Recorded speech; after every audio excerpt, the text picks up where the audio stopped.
partir, c'est une date qui est importante, 1958. C'est pour ça que je pars exprès de cette date pour quelque part revenir un peu, rappeler encore une fois, déjà avec mon album, mais également avec le court-métrage, rappeler cette date qui est une date hyper importante et essentielle dans l'évolution et l'émancipation de nos populations.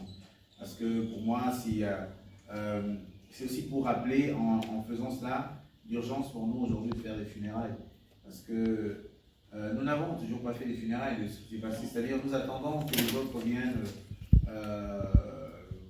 Moi je vois mon passage avec Macron ici.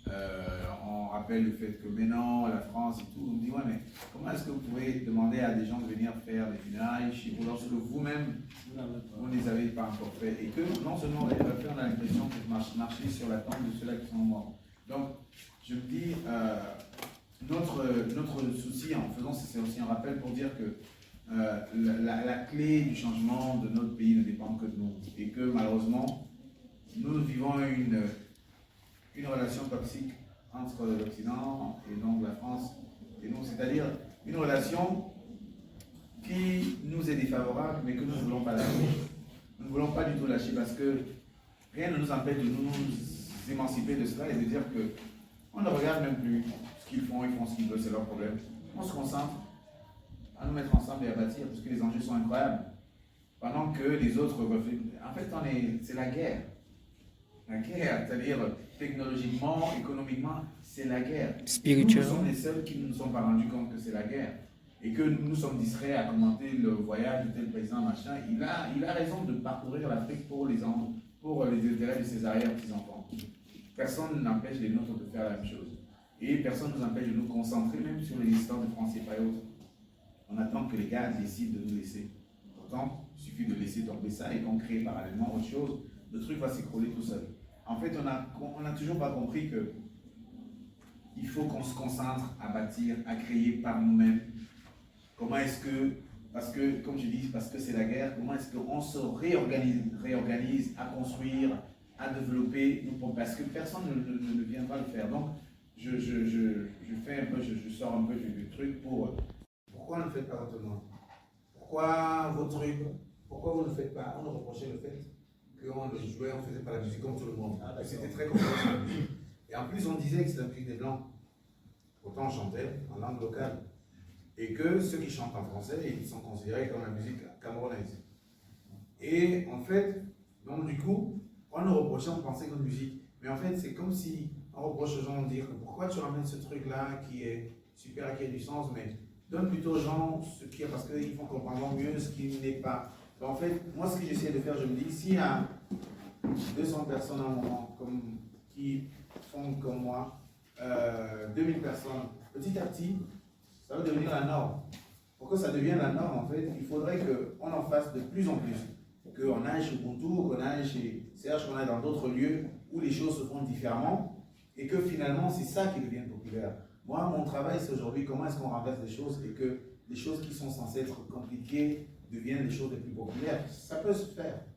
Ça veut dire qu'on participe à l'éducation de la population. Et il faut qu'on participe à l'éducation de la population parce que ça peut paraître compliqué, mais c'est pas très compliqué. On a l'impression que c'est ce qui est le plus compliqué et qu'il faut aller dans la facilité, donc je vais faire pour qu'ils comprennent. Non, ces personnes dont tu parles, ils ont la possibilité de comprendre, de tout comprendre. C'est juste qu'il faut qu'on les prépare à ça. Vous savez, aujourd'hui, je lui dis aujourd'hui, imaginez par exemple, vous allez voir des ingénieurs et tout. Vous dites à ces ingénieurs, est-ce que vous pouvez nous créer un truc qui fait que quand on jette ça dans ces eaux-là, tous les poissons là fuient dans l'intérieur du Sénégal? C'est possible aujourd'hui de créer des choses qui font que les gars, ils arrivent, ils versent ça sur toutes leurs frontières et tout. Tous les poissons fuient à l'intérieur du pays. Ils créent des vibrations qui ramènent. Donc les pêcheurs là, ils vont tourner la plaie, ils vont rentrer chez eux. Donc aujourd'hui, c'est comment est-ce qu'on pense à contrecarrer. On supplie, on s'en fout parce que ça ne sert à rien de venir faire plaidoyer. Oui, regardez, vous êtes en train encore de nous faire machin. Oui, mon gars, non, moi je m'en fous, j'ai besoin de prendre la thune pour vivre avec mes gamins. Ici, là, donc, crie comme tu veux, c'est ton problème. Donc, on n'a pas compris que ça ne sert à rien de crier, on ne s'entend pas, on ne va pas t'entendre. C'est comment nous on crée des contre-pouvoirs pour cela. Donc, c'était un peu aussi pour dire cela. La deuxième question, c'était quoi? C'était comment, dans une démarche artistique, on réussit cette... Ce qui se fait, ce qui ne se fait pas. en termes d'art.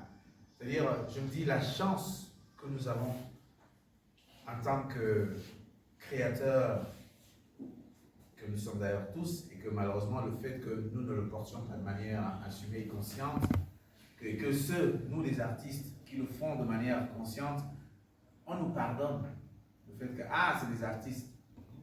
Bon, du coup, on a la liberté de nous habiller comme on veut, machin. Moi, je me rappelle quand je suis descendu de l'avion de Macron, quelques papas commissaires là, qui nous attendaient à l'aéroport, quand ils regardaient comment ils étaient habillés, moi, je me voyais dans leurs yeux que, le gars, si vous ne pouvez pas bien s'habiller. Je voyais ça dans leurs yeux, moi, ça me faisait rire. Et je me disais, oui, je suis habillé comme toi, tu vois là. J'étais en train que le gars m'a dit, comment est-ce qu'il est habillé comme ça? Il ne pouvait même pas mettre une espèce de veste et tout. Et moi, ça me fait rire. Mais on me le pardonne parce que je suis artiste. Donc je me dis, à partir du moment où on me le pardonne, bah, il faut que il faut que j'aille, je pousse encore plus loin dans mon couloir de liberté. Parce qu'il faut qu'on s'émancipe du standard. Et que si on s'émancipait du standard, dans notre quotidien, ce qu'on verrait dans la rue, on verrait des couleurs magnifiques, on entendrait des mots, des choses, des sons, parce que les gens seraient eux-mêmes. Comment on fait vivre notre singularité et notre identité. C'est vraiment toute ma démarche est là, et du coup, je ne mets aucune barrière. Je fais les choses juste. Pour moi, la seule barrière, c'est comment est-ce que je le ressens, comment est-ce que pour moi ça va. Et donc, j'essaie d'utiliser tout ça pour faire passer au maximum mes messages de manière à ce que, authentique et de manière singulière. D'être ici parce que tout le travail que moi je fais et vivant de l'autre côté, pour moi, ça n'a de sens que si les miens l'écoutent et si les miens l'entendent. C'est vraiment, tout ce que je fais, c'est pour les Camerounais, c'est pour les Congolais, c'est pour les Centrafricains, parce que j'essaie vraiment d'émanciper de toutes les barrières qui ont été posées par d'autres.